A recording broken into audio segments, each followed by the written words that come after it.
పిత పుత్ర పవిత్రాత్మ నామమున ఆమేన్. ఈరోజు జూలై 7వ తారీఖు. మత్తయి సువార్త 9వ అధ్యాయము 32వ వచనము నుండి 38వ వచనం వరకు. వారు పోవుచుండగా పిశాచము పట్టి నోటి మాట పడిపోయిన మూగవాణిని ఒకనిని కొందరు యేసు వద్దకు కొనివచ్చిరి. దయ్యము వెడలగొట్టబడినంతనే ఆ వ్యక్తి మాట్లాడసాగెను.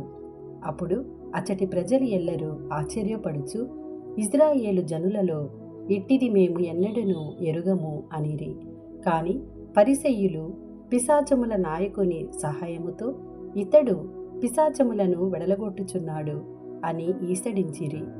యేసు అన్ని పట్టణములను గ్రామములను తిరిగి ప్రార్థనా మందిరములలో బోధించుచు, పరలోక రాజ్యమును గూర్చిన సువార్తను ప్రజలకు ప్రకటించుచు, జనుల వ్యాధి బాధలనెల్లా పోగొట్టుచుండెను. నిస్సహాయులై బాధలతో మ్రగ్గుచు కాపరి లేని గొర్రెల వలె చెదిరి ఉన్న జన సమూహమును చూచి ఆ కరుణామయుని కడుపు తరుగుకొనిపోయెను.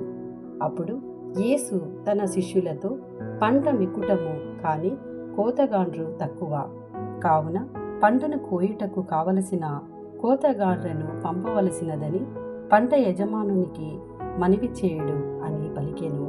ఇది ప్రభుని వాక్కు. సర్వేశ్వరునికి వందనములు.